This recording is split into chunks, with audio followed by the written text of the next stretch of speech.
in the Sultan Faraj ibn Barqoq Mosque. هو الأمان يغمده ويا بختنا سيدنا النبي.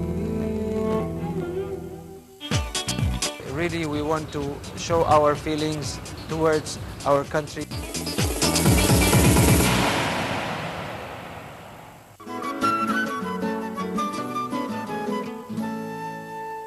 لما بصي تقربيه بس مش كده. Welcome back, Major Robert Grenville John Geyer Anderson Pasha. He was born in the 1881 and died on 1945. After qualifying as a doctor, he joined the Royal Army Medical Corps in 1904, from which he seconded to the Egyptian Army in 1907.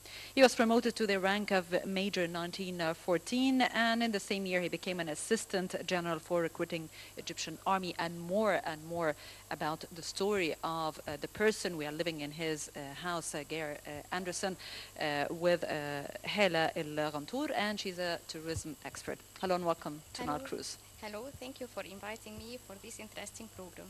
Well, first of all, we need to know more about the place where we are, because definitely these two homes were here before even Geyer Anderson, centuries before him. So would you tell us a bit more about the two houses we're in one of them right now? Yes, this is called Beit el-Kritliya, and it consists of two houses.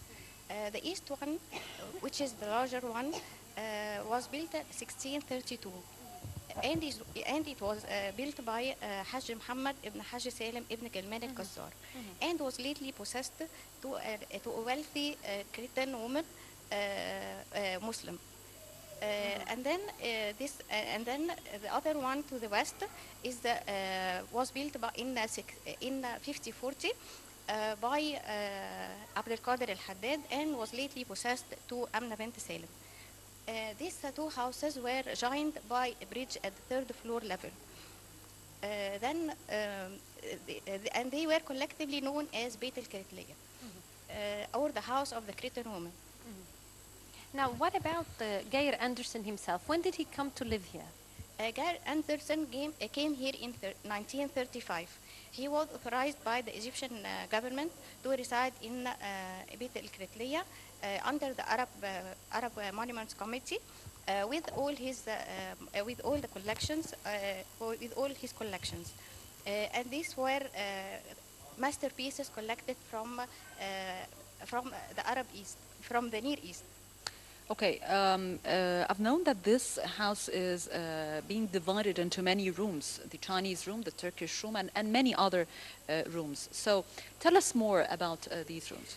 Of course, there are so many rooms represented in a Persian room, Byzantine room, a Chinese room, Indian room, Damascus room, Muhammad Ali room, Queen Anna's room, which is so called from the furniture inside it, museum room. While the whole house is a big museum, yet there is a museum within the museum. This museum contains a replica of Queen Nefertiti's head, Cat Goddess busted, plates of Taset el-Khadda, which is another legend of famous Egyptian legend. Would you like to know about Taset el-Khadda? Oh, elaborate more. Yeah. Okay. Taset el-Khadda is made of brass or silver, and with magical words and verses and certain verses of Quran inside it. When someone was ill, he used to fill this plate with milk or water and leave it overnight in the balcony. In the morning,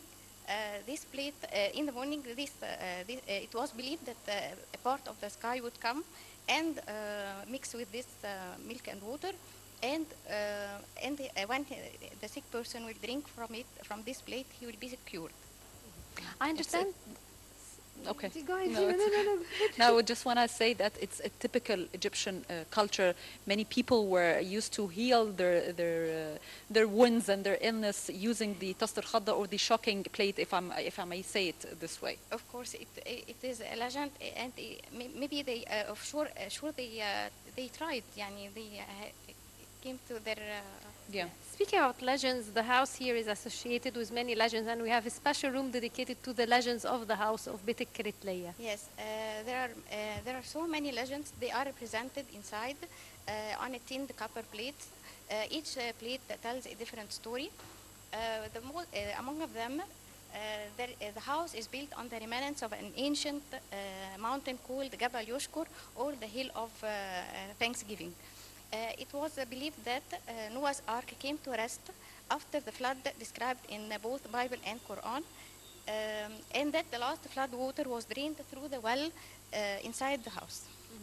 Also, I This- understand this yeah, well. This well, yeah. Now I understand also that there is a story about the genie with his beautiful daughters beneath the well of the house. Have you? It was called this well was called the house of the bats, or the bats of the bats, Beit the al-Watawit. house of the bats, or Beit al-Watawit. Yeah. And it was believed that it possesses miraculous qualities, such as when a lover is gazing into the water, he would see the face of his lover instead of seeing his own or her reflection. People in old ages, they don't use technology, but what's weird in this house, there is an elevator, which is very old one. Yes. So tell us the story of this elevator. This is the elevator. It is a wooden box attached to the wall with a strong rope, so they can transfer food from the store's room to upside. It is manual elevator? Yes, it It's is manual. you can see it. Yes. Yeah, yeah. By It is- ropes? They pull it by ropes? Yes. Yes. Oh, okay. Now, once you enter, if we talk about the tour itself, so the tours usually start from here, and then you go to a summer area, sitting area, winter sitting area, and so on. So would you tell us a bit about it, and what's the most popular thing, or what do you usually tell your travelers when you're in these areas, and to orientate us a bit with the area? Of course, there are two places. It is divided to two places: the Haramlik and the Salamlik. The Haramlik was used for the men, for the women, and Salamlik for the men. And the Salamlik is usually with having mashrabiyya screens or turned wooden windows. Yeah, the Haramlik, yeah. Haramlik, yes, turned wooden windows to enable the women to see what's going outside without being seen. While the men, but it was open. Yeah, It was like here we have a balcony above us. yes, a terrace. yes. Yeah. They always have a roof terrace, and also they have. For the women, they have a bridal room. They have a birthing room. Each house should include these rooms. Okay, Gary Anderson used to live in this house alone. Yes, he used to live here, to reside in Beit al-Keretleya and displaying his collections. I know that he was married and he has a child, and he has photos for himself and for his wife in the upper floor. Now, when it comes to this house, it's very interesting because, as you've mentioned, we have the Chinese room, a Damascus room, a Turkish room. So, out of these many rooms, which is your favorite usually, and which is the one that you really enjoy looking at and displaying to the travelers? I prefer the Damascus room because it is very rare and very wonderful. It is very wonderful. As it has a wooden gilded, wooden gilded ceiling, and the bed is very strange, which is attracts tourists. It's also Very colorful. yes. All the it's walls are gilded with wooden painted. all the walls and the ceiling. Yes. It's very And he brought it from Damascus. and mirrors inlaid in the wood, and it's very, very bright. isn't it? Yes, faience, and it's gilded. Yeah. How we should promote this unique and one-of-a-kind house? I think we can create Facebook pages, websites dedicated to these houses,